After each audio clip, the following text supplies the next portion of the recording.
first thing you need to really learn the basics and you need to ask, for example, colleagues how it works and listen to them, trying to understand the difference. And then, of course, you can step in with comments, give raise points, suggestions, but it is a lot about listening, both because you need to learn, and secondly, because in this way you will not be perceived as a threat, as somebody that is dictating them what to do. Actually, you are valuing their experience.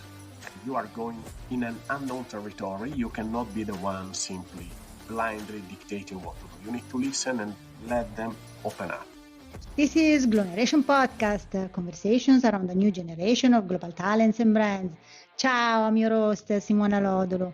Every 2 weeks, together with an international guest, we'll embark on a journey to explore what it means to be a leader in today's ever-connected and constantly evolving world.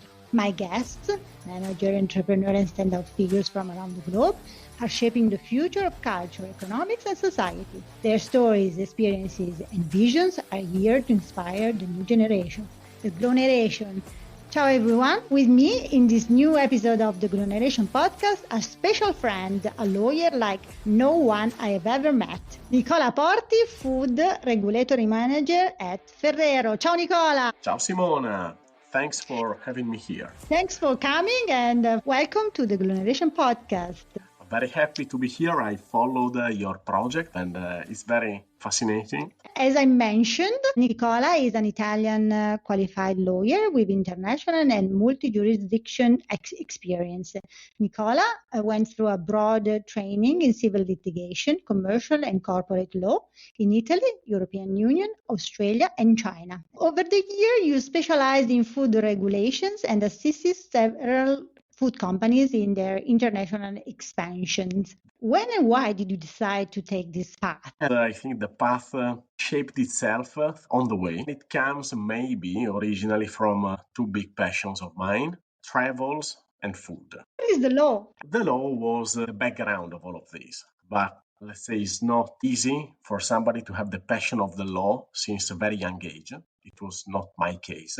For the several reasons after high school, I chose the path of law, and this was combined by two underlying passions, travels, and later on I discovered that I also had a great passion for food. In a way, I can see how these merged together and shaped a little bit the career that came out of it. You said that you are a very unconventional lawyer. You're very light and very modest in everything you do. My idea of lawyer is very different.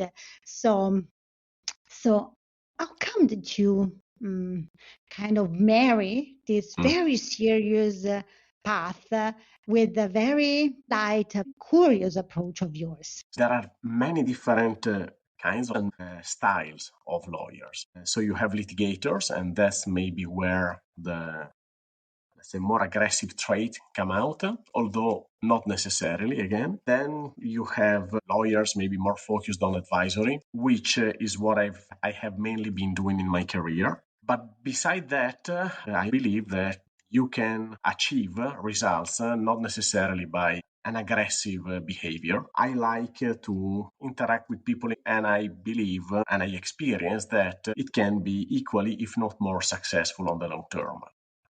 I think that it's easier to lead by example. I recognize myself that I have patience, although sometimes I also lose it. And this is basically the way I work. It's a little bit who I am. Never seen you losing patience, honestly. You have had many international companies as a client of yours before joining Ferrero. And I know a little bit about Italian companies, especially, the small and medium companies that represents the majority. Know the approach. They go to the lawyer, but they somehow pretend to already know. So you need to be very determined, So how do you approach clients like this? Well, letting them understand that it's a different country. I mean, sometimes you need, of course, to be much more assertive. Sometimes being assertive is the opposite of what you should do, because then it becomes a battle of pride, and pride makes people blind. You have to adapt and you try to understand the psychology of the people that you are talking to. In any case, you need to go to the substance and show with a real example what you want to say. For example, going back to China, you could meet companies that had maybe experience in India, North Africa, and then they believe they can replicate in China anything that they did there, while actually it was not possible because laws of the system were different. In practice, you need to go very granularly explaining them this doesn't work this way, this works exactly in this way. You need to be very precise, so you need to learn a lot to be able to explain them. And then again, to modulate your tone. Assertive when you feel that they need a lead, or let's say not confrontational when you feel that this would simply lead to a battle of ego, which will not produce anything. It's already very difficult when you have to handle different culture. What about different culture in law? For example, even with your colleague, how did you handle? When you need to handle issues in another jurisdiction that is not your jurisdiction, the first thing you need to really learn the basics. And you need to ask, for example, colleagues that operate in that jurisdiction how it works. And listen to them, trying to understand the difference. And then, of course, you can step in with comments, give raise points, suggestion. But it is a lot about listening, both because you need to learn, and secondly, because in this way you will not be perceived as a threat, as somebody that is dictating them what to do. Actually, you are valuing their experience. In this way, you can build a common ground and talk and being listened to also. In general, it's a matter of trust with everybody in the world, most of all with people far away from you in terms of language, of culture, and of life experience. Everybody has an instinct to defend their own territory, all of us, myself as well, I believe. And when you have somebody that needs actually to enter your territory, the first instinct is come on, I tell you how it works here, you listen. So to overcome this, you need to gain the trust. That's the key. And then again, every person has a different psychology. So you will have, again, the colleague that needs somebody more assertive, somebody more patient. You are going in an unknown territory. You cannot be the one simply blindly dictating what to do. You need to listen and let them open up.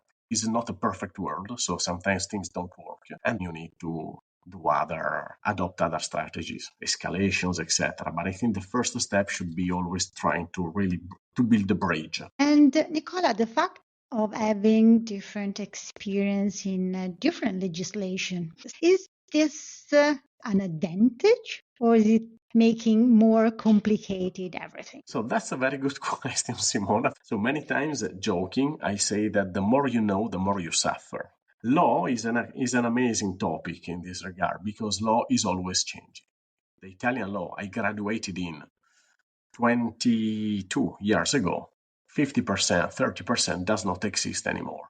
The Chinese law that I have been experiencing until 4 years ago, also maybe 20, 30, 40% has changed. Law always changes. So you never know the law. So as many law as you know will never be enough. What's important in the legal profession, whatever it is, judge, lawyer, barrister, litigator, etc., is the exercise, the shape of your mind to go and seize what's relevant for you when you need it. For example, each country of the world has food regulations. What's important is to be able to interpret them, to read them with critical mind, trying to understand what's written, what's implied, what's not written, and that's a constant exercise. It's never boring, but it's never definitive. Wow, that's a lot of work. It's like taking a degree every year. Indeed, it's a constant exercise. So what lawyers do, what I do, my team does, is a constant follow-up, update, interpretation of regulations. You will always need to chase regulation, study them, trying to understand what they mean, and it will never finish. Given what you said, and given also the audience of the Gloneration podcast, so this new generation of global talents, among them for sure someone who is maybe studying law, what would you recommend to a global talents of the future? First of all, you may have young talents already with a very clear idea of what they want to do. I want to become a judge. Then, of course, the path is pretty simple. Study as hard as you can, prepare the judge exam, and try to pass it. Many others, including myself when I was 20-something, study law but don't have already a clear idea of what they want to do. And many also think getting a law degree will mean I am basically deeply connected to the jurisdictions where I graduated, which means I am pretty much destined to stay here or to follow a classic path. What I see, even more so now, the world has evolved in such a way that a law degree can enable you to do many things everywhere you go. First of all, because it's a mindset. Being a lawyer, again, is a constant exercise and the real added value is to have a very critical way of thinking that you can replicate in other jurisdictions or in other domains. The way of thinking of interpreting the law and understanding how this impact a specific industry. The other thing is that more and more specific industries are deeply regulated. Food industry is one, but it's not the only one.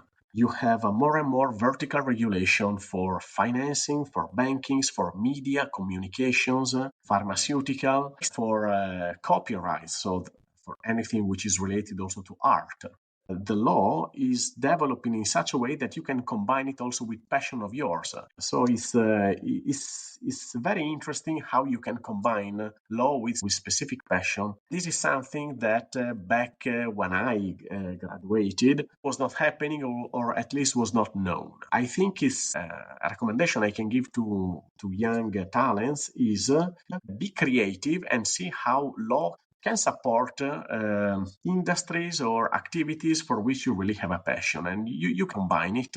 Eventually, you can also end up not being a lawyer, but an entrepreneur or something else. And what you learn in the law can really give a very solid approach to the way you do business. I like this approach. For example, if I am a creative person, is there a country where the art law or photography law is more developed so I can combine my passion also with this global path? Or well, it depends. If you want, for example, to become an art lawyer because you have a strong passion for art and you are a lawyer and by education, in practice, you need to stay also close to where the business can be. So to countries where the art market is flourishing or where artists live. So you can actually market in the end. You need also to make your business sustainable. So I would not necessarily recommend to go in a country famous for its creativity, rather go to a market where there is a need for this kind of expertise. honestly speaking, I think it's also a good approach because markets are moving very fast. Are very, very global nowadays, exactly. So you can have opportunities everywhere globally, even more so when you specialize in some niche. So that find your own passion is related to the niche. You have, of course, main areas of practice in the law. You have contract lawyers, a merger and acquisition lawyer, etc., etc. And there will always be a need for those. But more and more specific industries are creating the need for niche lawyers. These are very precious niche, which enable the creation of opportunity global level. Again, there are countries in which specific industries are much more developed, but in practice, when you are a niche expert, you have appeal at global level. If you could change one thing about your industry, what would it be? Well, that's not an easy one. Let's say in general, laws are a product of people. Is a humanistic product. So the law comes from what people decide, and what people decide is a political decision. So you have political bodies that issue laws. From my point of view, I would be happy to see laws more science-based and more free from the political implications at every level. But I'm fully aware that this is impossible. Laws are a product of the mankind. By definition, they will always be influenced by other matters than pure science. It's a little bit of an ideal dream that I don't think will ever become true. I really hope that, because when I was in China, and at that time, correct me if I'm wrong, it was very difficult to import cheese, and I'm a cheese lover. So I had like, why? So I really hope that it was a different path, and this is what happened actually. Little by little, it was easier to get to access to this product. Exactly. No, that was a very clear example. And I was also living in China when I think the event that you refer to happened. And that's exactly an example of regulations that, let's say, had to be adapted in order to implement the best science of the moment. Actually, for me, that was a very good example from China of how science should inspire regulation. Let's say we had an old pre-existing regulation that was not in line with the best science, but Chinese authorities were pretty straightforward in addressing the issue and fixing it.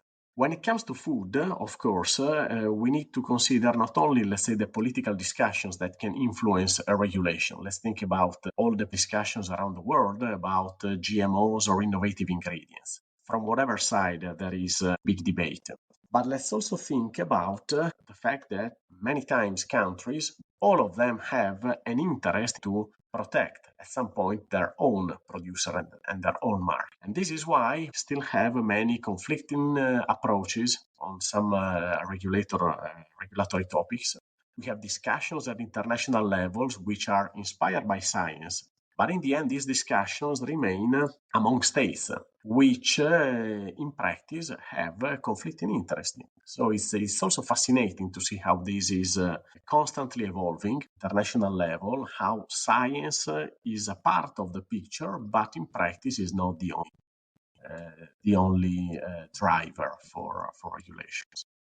That's very interesting. Is there something that you wish you knew when you started your global adventure? Of course, you can say if you would know everything from the very beginning, it would be easier. But I think it would not be worth it. I think it has been amazing to keep discovering everything about myself, about the industry I am and about the countries I have been living for some time along the way. So, no, frankly speaking, if I would go back, I would embrace the fact that I have many things to discover and many mistakes to make, many things to learn from. So, You're talking about mistake. Is there one at least that you remember and it was a lesson learned?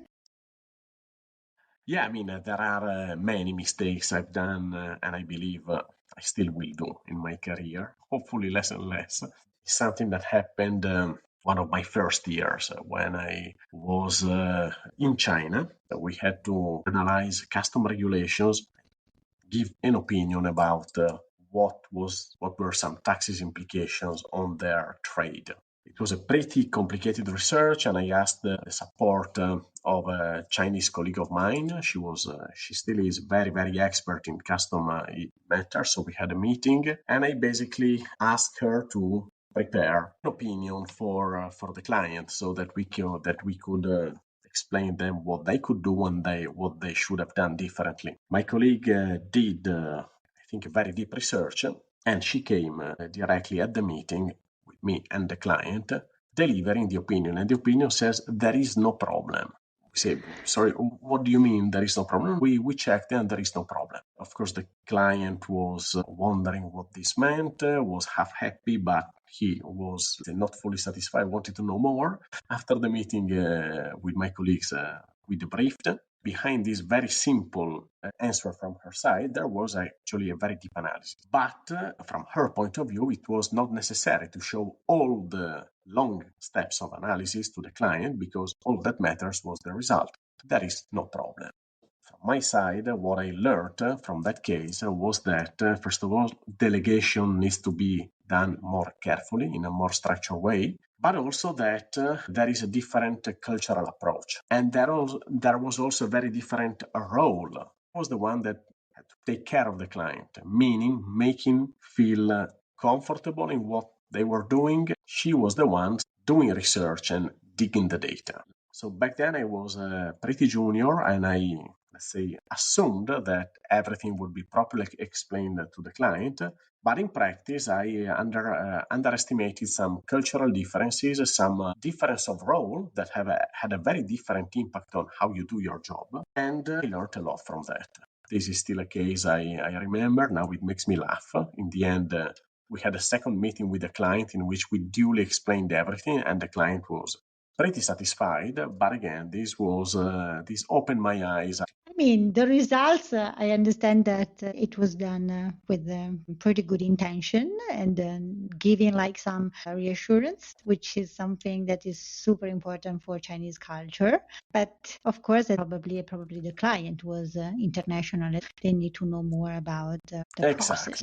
Exactly. And yeah, that was an interesting moment in my early beginnings. So, as a lawyer working in a multicultural environment, this happened to you when you were in China, but also I guess it's happening now that you work in Luxembourg. How do you communicate each other? How do you grow each other, considering the different culture you come from and also the different culture and laws you handle? Luxembourg is a very special place. It's a small country, very, very international. It's not so easy to find Luxembourgish people. I mean, you can find them, but more easily you find people from every corner of Europe, of Asia, of South America, of Africa, North America. So in a way, when you live in a, let's say, very multicultural place such as this, it's easier because people are less on the defensive and everybody is not assuming that everything is like they know it. This makes interactions with colleagues or business partners coming from different background and culture easier in a way. It's like a neutral territory. And the same in the company. The company is Italian by origin, but now is a very global company. And on a daily basis, me, my team, we work with colleagues from Singapore to South America to US to Australia. So it's this kind of environment in a way makes easier to understand each other. Then, of course, you always need to do the exercise to put yourself in somebody else's shoes and try to guess how they are seeing the same reality you are talking about. But in the end, let's say when you work with colleagues that have been experiencing life overseas, it's easier. Everybody's a little bit more open to this kind of exercise. Is there something that you miss from your previous experience? I really like the in-house profession, which I never did before. What I like is that you can touch a legal topic in a very deep dimension. As a consultant, usually you receive a specific question or which is usually what the company was not able to process internally. Now I am in the internal side and I see that the complexity of each project is very deep, interesting, and enriching. The company is an amazing company with great products, is very exciting. I'm also enjoying the globality of the role because I can experience and challenge myself with regulation again from South America to Japan and everything that is in between. I used to like my previous life for different reasons, but I'm not missing it. I'm happy of what I did before, and I'm happy of what I'm doing now. Sometimes I miss the vibe of life in Asia and Shanghai. From your beginning, you can include also the study part. Mm. To till now with your current role, what is the biggest professional and personal struggle in each of the culture, if you can? Well, China was the most diverse culture from where I come from that I faced. It was a daily challenge, the language, because, of course, when you talk about being a lawyer, each single word counts. Regulations are not easy to interpret even when they are written in my own language. Can imagine in a language like Chinese. But beside that, China was a challenge also for many things. For example, the strong importance of state-owned companies. So many times I joined the negotiations on behalf of European private companies with Chinese-owned companies, and Chinese-owned companies They had a very different agenda, different priorities, so negotiations went to very different speed, and this triggered a lot of complexity, a lot of, say, misunderstanding. It was very exciting, but it was a constant challenge. So I think among the countries or the cultures that I could deal with during my education and profession, I think China was by far the most challenging one. And can you share a sentence or a quote that you used to use the most in China and that represents you the most in the relationship there? Something that comes to my mind is a Chinese expression, which is "mei wen ti," which basically means no problem, matter fixed. In a context like China where basically economy was soaring, everything was possible, in which exactly you could face as a foreign company sudden problems coming out of nowhere that you would have never imagined, but in a context very business friendly in which any solution was also possible to be found. And this happened many times. For example, I remember China had very, very strict regulations about foreign investments and financing, and many times also negotiating with banks on behalf of clients. We found situations in which we received information that nothing that was in the plans of our customer was allowed, but may went because you can adapt your strategy in a different way and that would be allowed. So you could basically structure your deals or contracts in order to achieve the result and also following what was basically allowed by the Chinese system. This Mei Wen Tea for me is a symbol of the Chinese environment that I remember, where you need to adapt yourself, but in a context in which a solution will be found. And it's something that in a way I try to adapt everywhere I am. There are problems, of course, but there will be solutions. There cannot just be a wall. We need to be creative, to think differently. A very good friend of mine, he was a very successful executive in Asia Pacific. He used to say, future is bright, sun is shining. This is of great inspiration, whatever difficulty you may face, whatever complicated the situation might seem, raise your eyes, look further on, and you will see that at a certain point the sun will come and the future will be bright. So you need to build hope, faith, endurance, and that's how you will survive and overcome difficulties. This is a different version of the Mei Wen Tea, but in a way it's projecting us to optimism, positivity. This is all that we need. You could be the luckiest person in the world, but if you don't know it and you don't perceive it, you will be unlucky because you believe you're unlucky. So we always, all of us, we go through tough times and we struggle. And these are two sentences that I like to remember as much as possible. Very nice.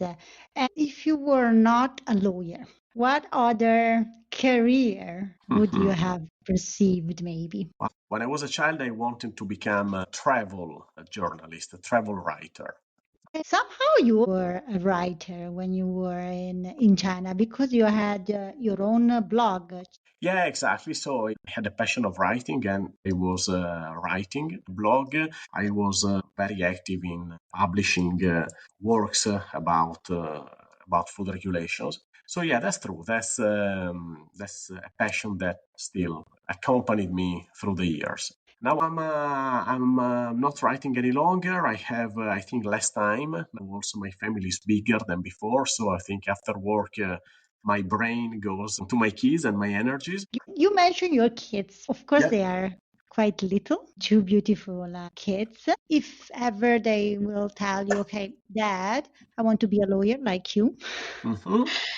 Uh, how, in your opinion, a contemporary global corporate lawyer should be? So, well, first of all, should have a global mindset because now business is global. If you are a lawyer, the company you will work for or your clients will have global legal issues to be attended. To have a global mindset means to follow what's happening in the world and to be able to give good recommendations to your client on how he should move around the world from legal point of view. which does not mean that you need to know all the world's regulation, because that's impossible and would be unachievable and inefficient. But you should be able to pose the right questions and help your client, your company, to find the best people to answer those questions. So it's a very different approach from the one of, let's say, old economy, or from the one where I also graduated. You need to be ready to travel, to learn some new language, because that will ease communication anyway. And you need to find the right balance between being business friendly, because that's what in the end clients need, and being strict, because regulations are strict. So it's you need to put yourself in your client's shoes, but not too much, because you remain a lawyer and they come to you to receive counsel. And you also have been a lecturer at the Shanghai Normal University in the Faculty of Law, and you're also currently contributing to the IFLR course on food laws and regulation in China. Let's suppose we start a masterclass on how to become a global talent and manage global brands from the legal perspective. As a professor, what would you teach? You would suggest them to study a lot about international trade and its regulations, because this is where, let's say, all players in the world are heading. You can also be a local company, but in some way you will be exposed to international trade, and this has huge implications, from intellectual property to industry regulations to tax.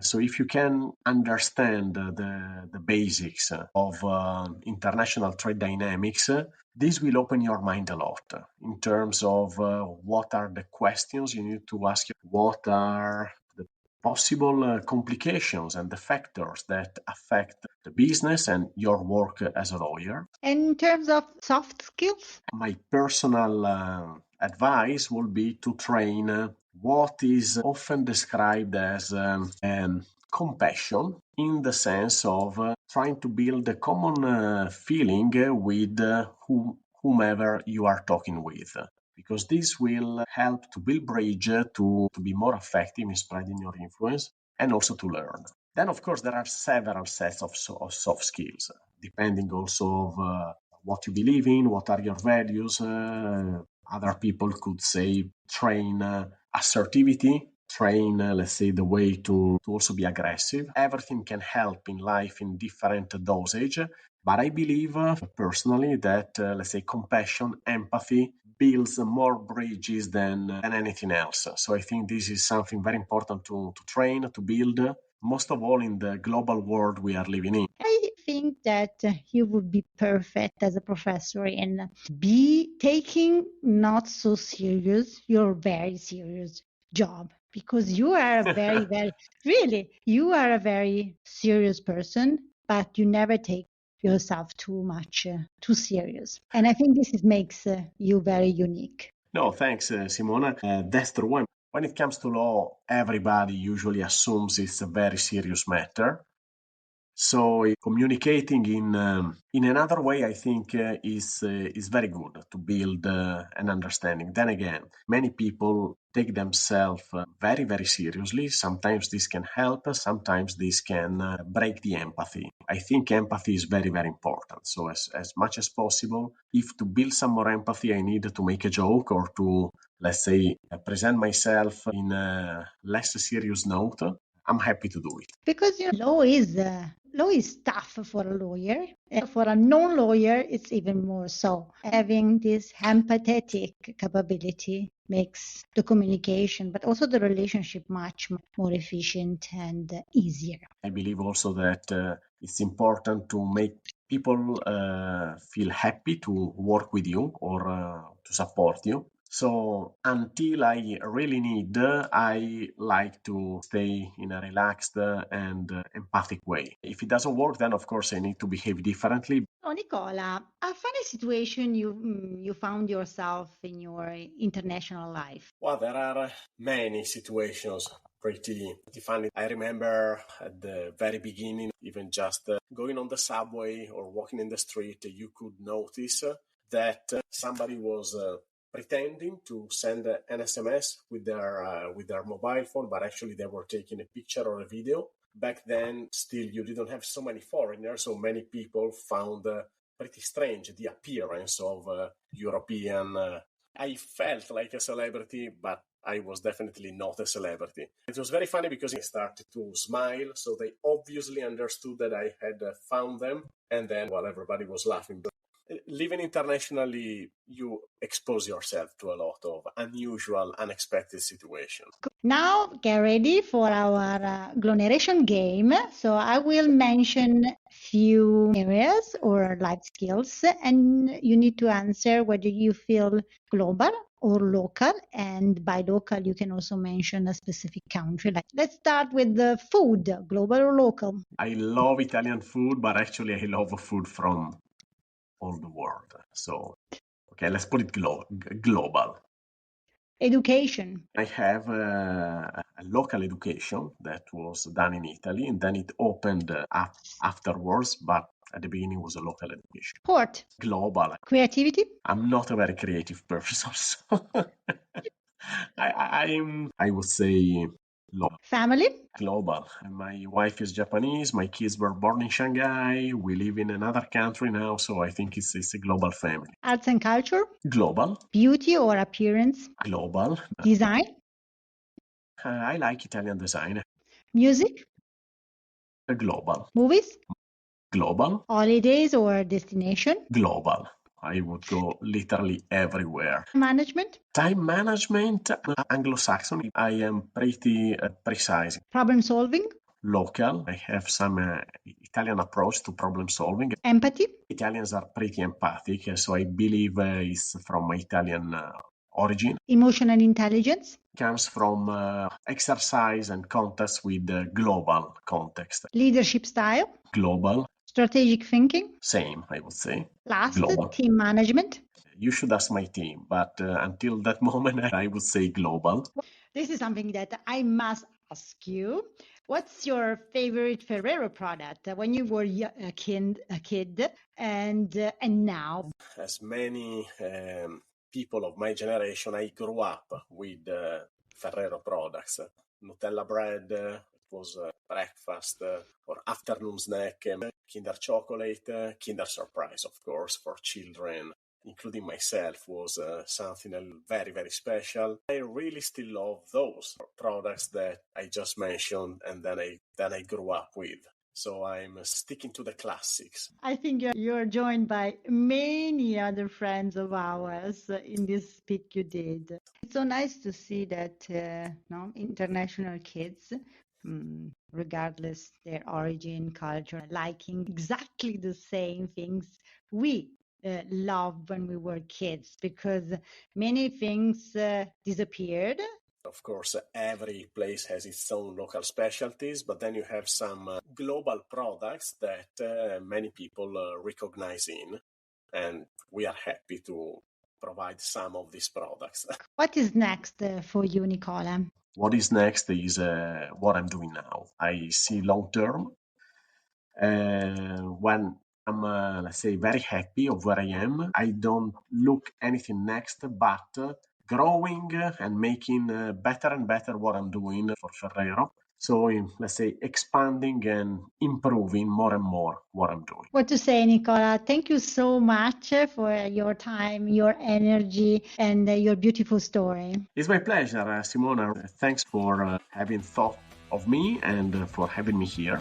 It was very nice to see how you are collecting stories of people around the world which are building very interesting picture. I think each of the person you are interviewing has different story, different styles, different approaches. It's just a beautiful project. Thank you so much. Once again, you are a very special lawyer and a wonderful person. So I'm really glad to have had the opportunity to call you friend. And thank you so much, Nicola. Likewise, Simona. Thanks. So my Gloneration audience, thank you for showing up again and for being here with me and Nicola.